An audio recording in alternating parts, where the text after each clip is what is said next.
नमस्कार, आदाब, सत श्री अकाल। आज हम बड़ा हल्के में मौजूद हैं और आज हम एक ऐसी शख्सियत से आपको मिलवाने जा रहे हैं जो भ्रष्टाचार के पीछे लगे हुए हैं। अधिकारी चाहे कोई भी हो, कितनी ही बड़ी पोस्ट पर क्यों ना हो, भाई साहब पीछा नहीं छोड़ते। और इस चेहरे से हर आदमी वाकिफ है, कोई नया चेहरा नहीं है। राकेश चांदवास आरटीआई एक्टिविस्ट होने के साथ साथ एक आम आदमी पार्टी के नेता भी हैं, कार्यकर्ता भी हैं और हाल फिलहाल पीछे विधानसभा का चुनाव भी लड़ चुके हैं। भ्रष्टाचारी के मुद्दे प्रमुखता से उठाते आ रहे हैं। अब मेरे समझ में ये नहीं आ रहा कि ये प्रशासन को अपना दुश्मन क्यों बना रहे हैं। प्रशासन लगा लो, माइनिंग लगा लो, किसी को नहीं छोड़ते। अब तंग आएडो अपना हरियाणा में कहावत है कि तंग पाएडो आदमी बेड़ने के कर दे, तो इन्हें डरने लगा कती भी। भाई वीडियो के ऊपर जुड़ा रहियो भाई, साथ ही सारा पूरी वीडियो जरूर देखियो, बहुत इंटरेस्टिंग वीडियो होने वाली है। तो राकेश भाई, सबसे पहले चैनल में हमारे में स्वागत है आपका। नरेंद्र जी, सबसे पहले आपकी पूरी टीम को, आपको और अपने दर्शकों को पूरों को मेरी तरफ से हाथ जोड़कर राम राम जी। आज जहां प्रदेश के अंदर भ्रष्टाचार चरम सीमा पर चढ़ा हुआ है, वहीं अधिकारी अपना मनमाना व्यवहार कर रहे हैं। 2-3 दिन पहले जिला कष्ट निवारण समिति की बैठक, जिला कष्ट निवारण समिति के वाइस चेयरमैन और डीसी चरखी दादरी की अध्यक्षता में आयोजित की गई थी। चेयरमैन वहां पर पहुंचे नहीं। श्याम सिंह राणा जी जो कैबिनेट मंत्री हैं, मैंने वहां एक वाक्या देखा और उस वाक्य को देखकर मेरी आत्मा इतनी रो उठी कि हरियाणा प्रदेश के अंदर कोई सुनने वाला नहीं है। वहां इनेलो के पूर्व विधायक माननीय रणवीर मंदोला जी कोई फरियाद लेकर उसमें पहुंचे हुए थे बतौर शिकायतकर्ता। उनके साथ कोई 4 लाख रुपए की ठगी हो गई। मुझे इस बात को कहते हुए इतनी शर्मिंदगी महसूस हो रही है कि कभी रणवीर मंदोला के फोन से थानों में कंपन आया करती थी और आज उसी व्यक्ति को एक खुद की एफआईआर के लिए दर दर की ठोकरें खानी पड़ रही है। ये रणवीर मंदोला की गलती नहीं है, ये प्रशासन के काले अध्याय शुरू होने का उस दिन से शुरू हो गया, दादरी का काला अध्याय। जब हमारे जैसे लोगों को तो न्याय कहां मिलेगा, जो एक ईमानदार जिसकी छवि रही हो। मैं तो लोगों में एक ही बात आई है, मैंने पहले भी ये बात कही है, या तो चंद्रावती जी ईमानदार बालडा में एमएलए रही है या रणवीर मंदोला रहा है। ये लोग कह रहे हैं, मेरी तो देखो दूसरी पार्टी है, मैं तो आम आदमी पार्टी से, मैं तो अरविंद केजरीवाल और डॉक्टर सुशील गुप्ता जी के पदचिन्हों पर चलने वाला आदमी हूं, लेकिन लोगों से जो है उसकी एक एफआईआर नहीं हो रही। मेरे साथ भी ऐसा ही वाकया हुआ। मैं जब एक मामले को लेकर, पीड़ित कई शिकायतें आ रही थी, मैं उधर से गुजर रहा था, तो मैं एसएचओ बलवान सिंह जो इंस्पेक्टर है जोजुकला थाने में, उसके पास गया। मैंने, किसी ने बताया था कि ये वही इंस्पेक्टर है जिसको नौकरी से बर्खास्त कर दिया था 10 लाख रुपए की रिश्वत लेने के मामले में, जिस संबंध में मैं दादरी की पुलिस अधीक्षक पूजा वशिष्ठ जी की जांच रिपोर्ट में मैं दिखा रहा हूं, जिसके आधार पर बलवान सिंह एसएचओ थाना को बर्खास्त किया और साथ ही डीएसपी माननीय भारत भूषण की जांच रिपोर्ट निष्कर्ष में साफ शब्दों में अंकित है। ये जांच रिपोर्ट का निष्कर्ष भारत भूषण जी का मैं दिखा रहा हूं। उस डीएसपी ने लिखा है कि इस व्यक्ति ने, बलवान सिंह इंस्पेक्टर ने, पुलिस विभाग की छवि को पूर्ण रूप से धूमिल कर दिया। धूमिल यानी खराब कर दिया। देखो, चरखी दादरी जिले की पुलिस ये कहती है कि इस व्यक्ति के खिलाफ बड़ा एक्शन होना चाहिए और वो आईजी से भेज दी। एसपी ने, आईजी ने उसको नौकरी से बर्खास्त कर दिया। मैंने कहा, बलवान सिंह, तेरे को एसएचओ तो भाई लगाना तो नहीं चाहिए, आपकी तो कार्यशैली बड़ी खराब है, आप पब्लिक डीलिंग की कुर्सी के लायक आदमी नहीं हो। तो मेरे को उसने छाती ठोक के ये बात कही थी थाने के अंदर, उसके कमरे के अंदर, कि डीजीपी को 25 लाख रुपए देकर आया हूं। तो फिर मैंने कहा, ऐसे ही लुटोगे लोगों को? नहीं, आप एक बात बताओ, 25 लाख रुपए देकर आए हैं, आप थाने में गए हैं क्यों, और आपके ही सामने उन्होंने ये बात क्यों कही? मैंने उसको कहा कि आपको पैसे, निरे पैसे ले रहे हो आप लोगों से, आपकी बार बार शिकायत आ रही है, आपकी पब्लिक डीलिंग की कुर्सी अच्छी नहीं है, आप तो बर्खास्त हो गए थे, आपको तो लगाना ही नहीं चाहिए था। अच्छा, आप किसी काम से थाने में गए थे? मेरा काम नहीं था पर्सनल, लोगों के काम थे, निरे काम लोगों के थे भी। मैंने चुनाव लड़ा विधानसभा का, तो लोग तो आस रखेंगे भी कोई ना कोई राकेश करा दे हमारा काम, हमें न्याय मिल जाए। इस संबंध में एक ये रितु नाम की महिला ने भी मेरे को शिकायत दी है। देखो, इसने रितु नाम की बिल्कुल, महिला की शिकायत। एक मिनट, मैं एक चीज और भी कहना चाहूंगा। हमने राकेश भाई की वीडियो देखी थी, और हाल फिलहाल जो सरकार है वो कहीं ना कहीं भाजपा की सरकार है। और बरडा की बात करें तो भाई उमेद पातुवास बरडा के विधायक है, उनकी एजेंट रही एक महिला, जो कि भाई राकेश को एक पत्र लिखती है और न्याय की गुहार लगाती है। दो पत्र लिखती है, एक भी नहीं, 2 बार पत्र लिखा, 2 पत्र लिखकर राकेश भाई से न्याय की गुहार लगाती है बीजेपी राज में। और बड़ा विधायक हाल फिलहाल भाई उमेद पातुवास विधायक हैं, उनके होते हुए भाई राकेश से उनको न्याय की गुहार क्यों लगानी पड़ी, क्यों 2 लेटर उनको लिखने पड़े, तमाम बड़ी बातें हैं। पूरा वीडियो आप जरूर देखें, क्योंकि यहाँ पर बहुत इंटरेस्टिंग वीडियो होने वाली है। पूरा दूध का दूध और पानी का पानी यहाँ पर हम करने वाले हैं।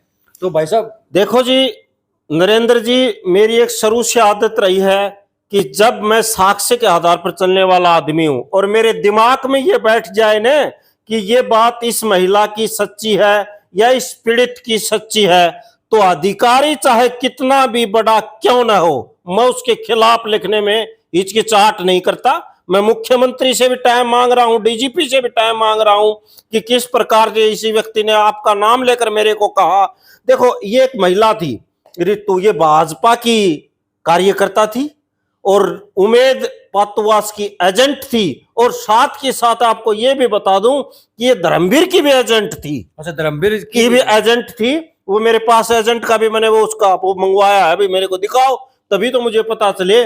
और इसने लिखा है, सेवा में श्री राकेश चांदवास, हल्का अध्यक्ष आम आदमी पार्टी बालडा, विश्व न्याय दिलवाने बारे निवेदन है कि मैंने एक शिकायत पुलिस अधीक्षक चरखी दादरी को दी थी, जो जांच हेतु थाना जोजो कला में प्राप्त हुई थी। उस जांच के संबंधित मैं दिनांक 11/7/2025 को थाना जोजो कला में बुलाया। हम जोजो कला थाने पहुंचे, वहां पर थाना प्रभारी बलवान सिंह ने हमें कहा कि यहां से चले जाओ, हमारे साथ दुर्व्यवहार किया। दूसरे पक्ष को बैठाकर वहां पर थाना इंचार्ज चाय पिला रहा था, जो मेरी शिकायत के आरोपी थे। ऐसा ये चीज महिला भाजपा कार्यकर्ता लिख रही है। एसएचओ बलवान सिंह मेरी तरफ आंख काट कर घूर घूर कर देख रहा था। मैं भाजपा की कार्यकर्ता हूं और मैं विधानसभा चुनाव में विधायक उमेद पातुवास की एजेंट थी। आप एक सामाजिक कार्यकर्ता हैं, मैं आपसे निवेदन करती हूं कि मुझे न्याय दिलाया जाए।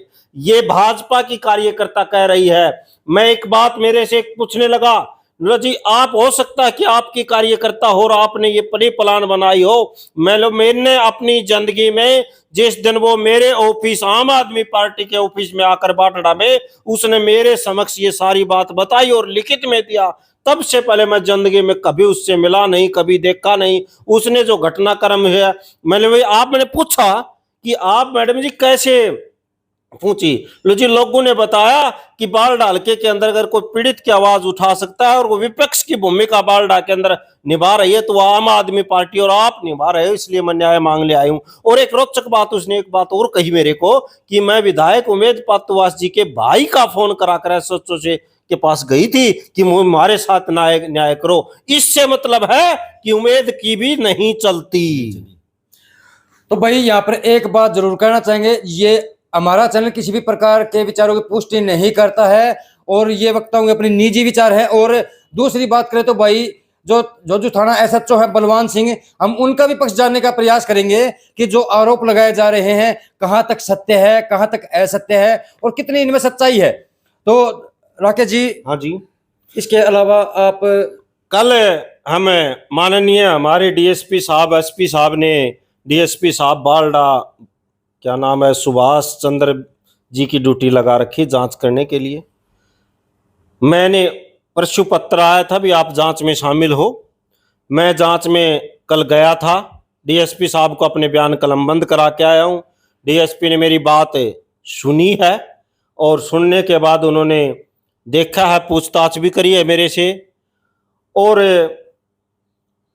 मुझे दिखाई दे रहा है कि डीएसपी बाडड़ा सुभाष चंद्र बिश्नोई जी एक ईमानदार अफसर है।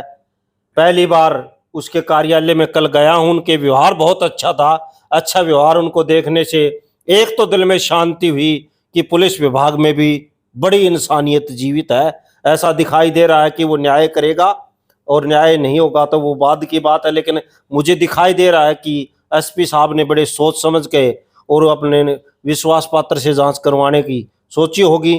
तो एसपी साहब का भी मैं धन्यवाद करता हूं कि उन्होंने ईमानदार डीएसपी लगाकर उस जांच पर मोहर टिकवाने का काम करने के लिए।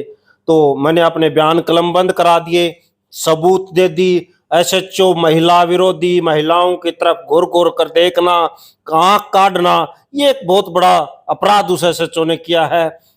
मेरे अलावा भी आप खूबिया और एलानिया तौर पर, और आप भी एक पत्रकार होने के नाते तसल्ली कर लेना, एक कोने को शिकायतें उससे आज भी सुबह कोई करमवीर नाम का झोजू कला से फोन आया। नूला जी, हमारे आगे एसएचओ ने 46,000 रुपये चोरी की रैली में बरामद किए थे। जब हम गए तो उन्होंने बहुत थोड़े पैसे हमें बताए कि बरामद हुए, बाकी गोज में गाल गया।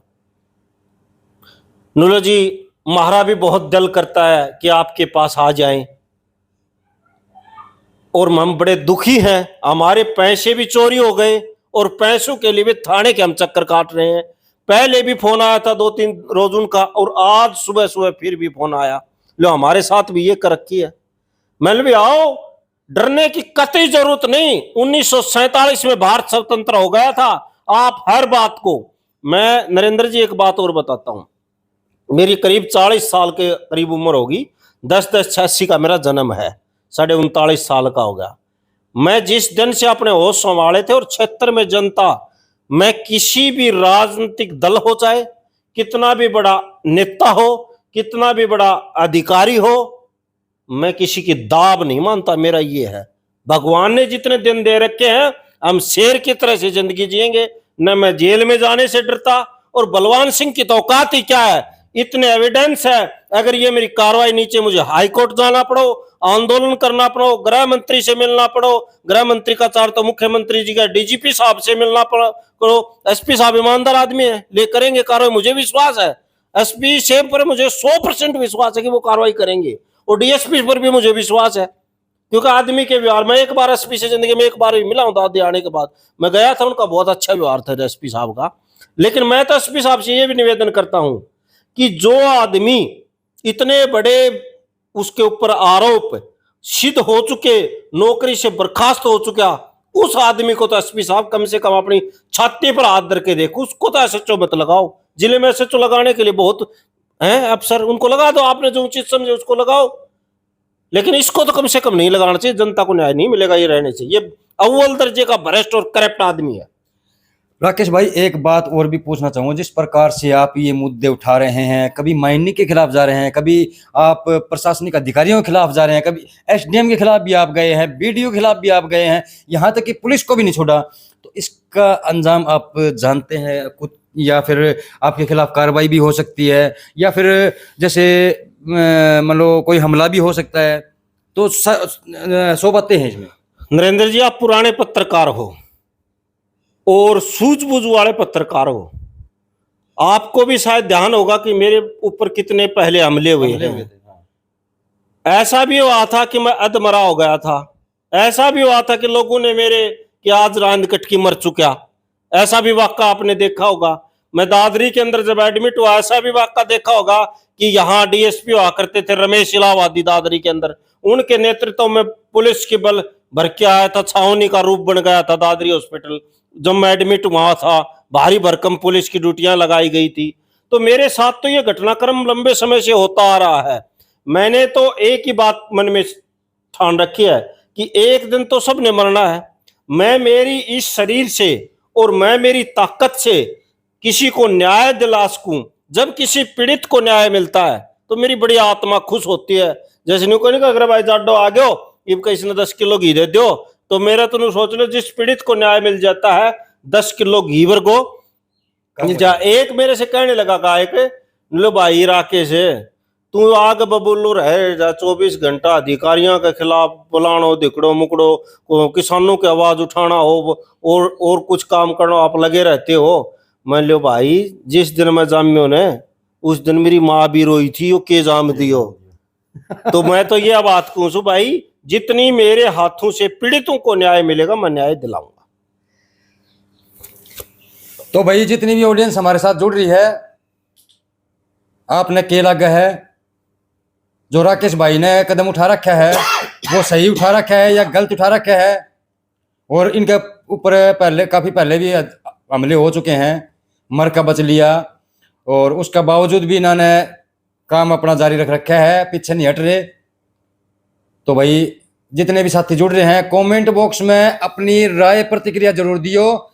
लाइक और शेयर रुकना नहीं चाहिए, जहाँ तक सच्चाई है वहाँ तक पहुँचनी चाहिए। और भाई आपकी वीडियो के माध्यम से किसी और भाई की भी और किसी और बहन की भी मदद हो सके है। स्क्रीन के ऊपर भाई राकेश चांदवास है, उनका नंबर दे देगा। कोई पीड़ित भाई बहन है और संपर्क करना चाहे है कि न्याय नहीं मिला है तो भाई राकेश से संपर्क करो। भाई 24 घंटे अवेलेबल है। नरेंद्र जी मैं सुबह 5:30 बजे उठता हूँ, 1-1.5 घंटा घूम घाम के आता हूँ। दिल्ली का है ये, मैं ऑफिस 10 बजे के करीब आता हूँ। ऑफिस आने से पहले भी प्रतिदिन मैं 5-10 फोन डेलो अधिकारियों को करता हूँ, क्योंकि जनता मेरे पास अब भी आस की उम्मीद से आती है। मैं न तो एमएलए हूं न और कुछ हूं। मेरा ये रूटीन का मान के चलो कि रोज की 20 से 30 फोन पीड़ित लोगों के डेली में कहीं न कहीं करता हूं, और पीड़ित लोग मेरे से मिलने के लिए समय मांग कर आते हैं। राकेश भाई एक बात और पूछना चाहूंगा, ये तो आप आरटीआई एक्टिविस्ट हो, आपको टाइम नहीं है और लोगों का आप साथ नहीं छोड़ रहे, सच्चाई का साथ नहीं छोड़ रहे।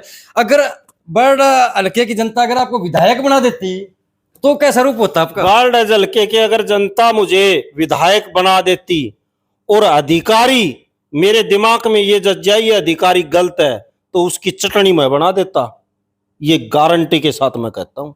मतलब भ्रष्टाचार को कतई नहीं छोड़ता। बहुत से बेचारे विधायक ऐसे उन्होंने ये नहीं पता तुम्हारा स्टेटस क्या है। एमएलए तो चीफ सेक्रेटरी से भी प्रोटोकॉल में बड़ा होता है।